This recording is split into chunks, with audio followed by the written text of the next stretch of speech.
దేవుని నామానికి మహిమ కలుగును గాక. మన ప్రభువును రక్షకుడైన యేసుక్రీస్తు నామంలో శుభములు తెలియజేస్తున్నాను. దేవుని బిడ్డలారా, అందరూ బాగున్నారు కదా? మరొకసారి పరిశుద్ధాత్మ దేవుడి ఆదరణ గడియ అనేటువంటి దైవిక కార్యక్రమం ద్వారా మిమ్మల్ని, మీ కుటుంబాన్ని ఉదయకాల సమయంలో వాక్యం చేత దర్శించటానికి పరిశుద్ధాత్మ దేవుడు నాకు ఇచ్చిన కృపను బట్టి దేవదేవుడికి వందనాలు చెల్లిస్తున్నాను. దేవుడు ఇంకాను మిమ్మల్ని, మీ కుటుంబముగా దేవుడు దీవించునుగాక. ఆమెన్. రండి దేవునికి వాక్యం విందాం. ఈరోజు పరిశుద్ధాత్మ దేవుడు మనతో మాట్లాడుకున్న అంశం ఏంటంటే, పరిశుద్ధాత్మ దేవుడు నన్ను ప్రేరేపించిన మాట ఏంటంటే, నేను రద్దుపరచను. దేవుడికి మహిమ కలుగును గాక. దేవుని పేరు గమనించి ఈరోజు దేవుడు మనతో మాట్లాడుకున్న అంశం ఏంటంటే, నేను రద్దుపరచను. పరిశుద్ధ గ్రంథం నుంచి కీర్తన గ్రంథం 89వ అధ్యాయం 34 వచ్చిన మాట చూడండి. నా నిబంధనను నేను రద్దుపరచను. దేవుడికి మహిమ కలుగును గాక. దేవుని బిడ్డలారా గమనించండి, ఈరోజు వాక్యం ఏంటంటే మీతో దేవుడు చెప్తున్న మాట ఏంటో తెలుసండి.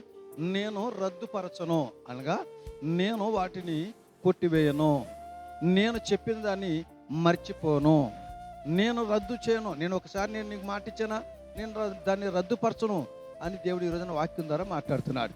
దేవుని బిడ్డలు గమనించండి, దేవుడు మమ్మల్ని మర్చిపోయాడండి, దేవుడు చెప్పాడు కానీ చేయట్లేదండి, ఇస్తానన్నాడు కానీ ఇవ్వట్లేదండి, కలగజేస్తాన్నాడు కానీ కలగ చేయట్లేదండి అని చాలామంది అనుకుంటారు. కానీ దేవుడు ఏమంటున్నాడు అంటే, నేను వేటిని రద్దుపరచను, దేనిని మర్చిపోను, దేనిని విడిచిపెట్టి, దేనిని కొట్టిపోయాను.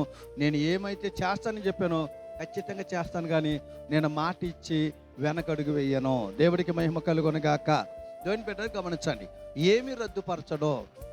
నేను నా పిల్లలకయ్యా నేను దేనిని రద్దుపరచనని నా సేవకుడా నా పిల్లలకు చెప్పు అంటున్నాడు దేవుడు. ఏమి రద్దుపరచడో, ఏటిని పక్కన పెట్టడో, వేటిని మర్చిపోడు దేవుడు అని మనం పరిశీలన చేస్తే ఒక 3 విషయాలు చెప్తాను. నీ జీవితంలో, నీ కుటుంబంలో దేవుడు ఏమి రద్దుపరచడో నేను కొన్ని మాటలు చెప్తాను, జాగ్రత్తగా వినండి. ఒకటి, మన చదవని లేఖన మొదలు ఉన్న మాట ఏమండి, కీర్తన 89:34 ఉన్న మాట, 34 వచ్చిన మాట ఏంటంటే, నా నిబంధనను రద్దుపరచను. దేవుడు నీకు నాకు ఒక నిబంధన చేశాడు. నా కుమారుడా, ఇదిగో నేను నీకు తోడుగా ఉంటానన్నాడు, లేకపోతే నిన్ను ఆశీర్వదించడం మొదలు పెట్టానని చెప్పాడో, నిన్ను ఎక్కలేని ఎత్తైన స్థితిలో నిలబెడతానని చెప్పాడో, ఏదో ఒక నిబంధన నీకు దేవుడు చేశాడు. ఆయన అంటున్నాడు, నేను ఏమైతే నిబంధన చేశానో నా బిడ్డల విషయం ఆ నిబంధన నేను రద్దుపరచను, తప్పక నెరవేరుస్తాను. దేవుడికి మహిమ కలుగునగాక. మనుషులైతే మాటలు చెప్తారు కానీ మర్చిపోతారు, పక్కన పెట్టేస్తారు. చేస్తాను అంటారు, చేయరు. ఇస్తాను అంటారు, ఎవరు. వస్తాను అంటారు, రారు. కానీ దేవుడు ఒక్కసారి నిబంధన చేశాడంటే అది తప్పక దేవుడు నెరవేరుస్తాడు. దేవుడికి మహిమ కలుగునగాక. ఈరోజు దేవుడు మన జీవితంలో రద్దుపరచడం ఏంటంటే, ఆయన ఏమైతే నిబంధన చేశాడో దాన్ని రద్దుపరచడం. రెండవది, అదే 89వ అధ్యాయం 34 వచ్చిన మాట ఏంటంటే, నా కృపను నీకు రద్దుపరచను, నా కృప నీకు రద్దుపరచను. దేవుడికి మహిమ కలుగునుగాక.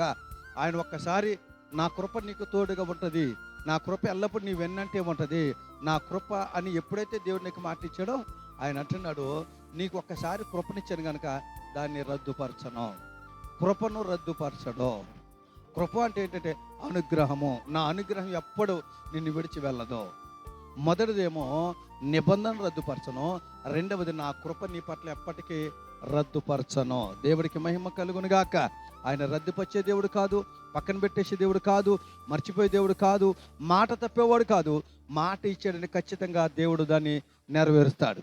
చూడండి, ప్రభుత్వాలని కొన్ని మాటలు చెప్పి రద్దుపరుస్తారేమో కానీ దేవుడు మాట ఇచ్చాడంటే తప్పక వాటిని నెరవేరుస్తాడు, కానీ రద్దుపరచడు. ఆఖరి ఒక మాట చెప్పిన ఆయన రద్దుపరచదు ఏంటంటే, ఇర్మియా గ్రంథం 29వ అధ్యాయం 10వ వచ్చిన మాట ఏంటంటే, ఆయన ఉద్దేశించిన ఉద్దేశమును రద్దుపరచడో. దేవుడికి మహిమ కలుగును గాక. నీ పట్ల నా పట్ల కొన్ని ఉద్దేశాలు కలిగి ఉన్నాడు, వాటిని పొరపాటు నేను రద్దు చేయను, వాటిని తప్పక నీ జీవితంలో జరిగిస్తా. 3 మాటలు నేను చెప్తున్నాను దేవుని సేవకుడిగా. దేవుడు మీతో చెప్పమంటున్నాడు, నేను రద్దుపరచనయ్యా, నేను మర్చిపోలేదయ్యా, నేను మర్చిపోయే దేవుని కాదని నా పిల్లలు చెప్పు. నేను ఏమైతే నిబంధన చేసిన వారికి దాన్ని ఖచ్చితంగా నెరవేర్చబోతున్నా. నేను ఏమైతే కృపనిస్తానని చెప్పానో ఆ కృపను నేను రద్దుపరచనని చెప్పు. ఇదిగో మూడవదిగా, నేను కొన్ని ఉద్దేశాలు కలిగి ఉన్నానని చెప్పిన వాళ్ళకి ఆ ఉద్దేశం నెరవేర్చబోతున్నాను, రద్దు చేయనని దేవుడు చెప్తున్నాడు. ఆయన రద్దు చేయని ఏంటి తెలుసా, ఆయన నిబంధనను రద్దుపరచడో, కృపను రద్దుపరచడో, ఆ తర్వాత మూడవదిగా ఆయన ఉద్దేశాన్ని రద్దుపరచడో, నీ పట్ల ఆశ్చర్యమైన కార్యాలు చేయబోతున్నాడు. ఆయన స్తుతించు, గణపరచు, లోబడు. దేవుడు ఆశ్చర్యమైన కార్యాలతో నిన్ను దేవుడు దీవించునుగాక. ఆమేన్. తలవంచని ప్రార్థన చేసుకుందాం. ప్రేమగల మా తండ్రి, నీ వందనాలు. విత్తబడిన వాక్యాన్ని బట్టి నీ స్తోత్రం. వాక్యం ప్రతి ఒక్క జీవితం ఫలింపజేసి మీరు రద్దుపరచనని మీరు మాటిచ్చారు. ఏమి రద్దుపరచనన్నారో ఏమీ రద్దుపరచకుండా వీటన్నిటిని అనుగ్రహించి కార్యాలు జరిగించమని యేసు నామములో అడిగి పొంది ఉన్నాం తండ్రి. ఆమెన్. దేవుడు మిమ్మల్ని ఇంకను బహుగా దేవుడు దీవించును గాక. ఆమెన్.